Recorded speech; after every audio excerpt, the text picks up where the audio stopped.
Here we go. You can come in first, Ricky. Thank This you. is Ricky Gervais and a bloke with a big clock. Hello. He said big clock. You're looking very good. You're Thank wearing you. your T-shirt, the trademark T-shirt. Sometimes it's white, sometimes it's black. Now it's dark blue. No, it's black. It's probably, black, is it? Yeah, probably just faded. You're looking very slick as well, I have to say. Thank you very much. Busy as ever. Too busy. Invention of lying. Yes. Excited about that? Very. This is me being excited. No, I am. I'm very excited. I want people to see it, of course, yeah. I'm nervous. I'm nervous. The pressure's on. The pressure's on. Okay. You can count us down. Okay. Here we go. You counting us down? 5, 4, 3, 2, 1. Are you an optimist or a pessimist? An optimist, I'd say, although I am British. So, I've got that You've done kicking against me all the time. a lot of work in the States, though. Yeah, but I mean, that's where you see your Britishness most. Like, we were at the premiere and people were cheering to the film and the Americans were coming out going, "Wow, it's amazing." I was going, "It'll never be that good again. It's going to rain." Are you a saver or a spender? Neither, really. I don't hoard things. I don't save money, but I haven't got ridiculous habits. You know, I haven't got a gambling or a drug addiction. I don't like big boys' toys. I don't race cars. So I suppose my only expenditure is sort of like comfort. You know, travel and houses and things. You work incredibly hard. You've said you used to be lazy, but now you're pretty much a workaholic. Absolutely, yeah. What's a Saturday afternoon like when you're totally free of work and you can just chill out? If I've got a day off, I suddenly start thinking, "Ooh, what should I do?" Or those projects. Oh, I always wanted to do that. So, Winston Churchill said, "If you find a job of work you really love, you'll never work again." And that's what it feels like. But you do so many different jobs. You produce, you direct, you act. Yeah. You're a comedian. I know, but you know, if you're up that early, you might as well get paid 4 times. So, you know. Am I right that you studied philosophy at university? I did, yes. Do you have a life philosophy?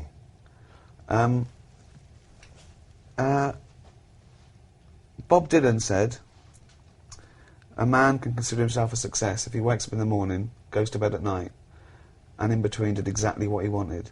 So I try and do exactly what I want, without hurting anyone, I think should be a little caveat. So, yeah. Having got into TV and film, do you think you're happier than you would have been if you hadn't made it in this way? I think so, just because I found exactly what I wanted to do. You know, it sounds like cliche, but obviously, money and fame don't make you happy per se. I mean, it gives you a certain amount of economic freedom, but as soon as I started doing this, as soon as I left my job and started doing this sort of thing, I was kicking myself.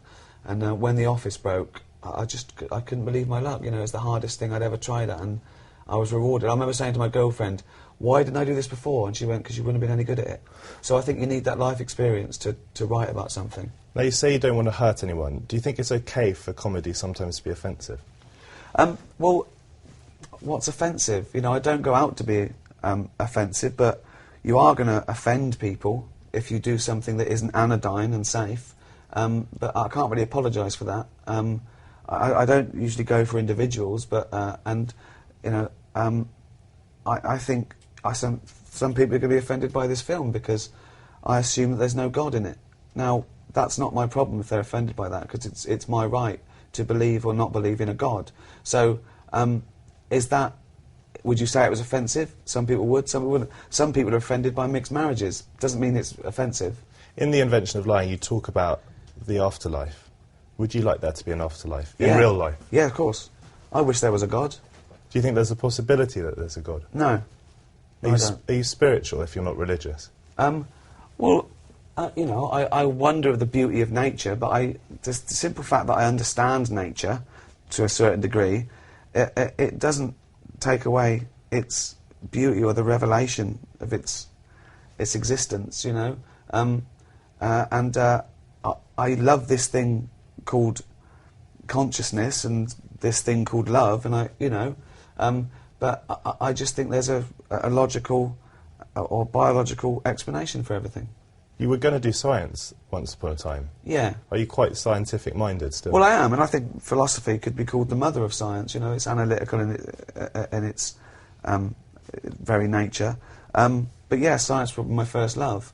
And again, I don't think there's a juxtaposition between being scientific and logical and producing art. Where did you get your love of animals? You feel very strongly about animal rights, don't you? I don't know. I've never understood animal cruelty. I've just never understood it. I don't know why there would ever be a pleasure in being cruel to an animal. So, I don't know, there's something in me. Have you ever been on safari? I haven't, no. Would you like to? I would, but, can I go somewhere where you don't need injections? We'll see if we can arrange it. Okay. Are you sporty? I am, really. Quick. Yes, I am. I love sport. I just happen to be fat. Ricky, I have to say, because I was going to say, you always talk about yourself as pug-faced or pug-nosed, but sitting here right next to you, you're a very attractive man. Hold on, I want that included in the 5 minutes. It's going to be included in the 5 minutes. Oh, we're allowed to go over for that sort of comment. Thank you very much. Really good to see you. Cheers, thank you. Cheers.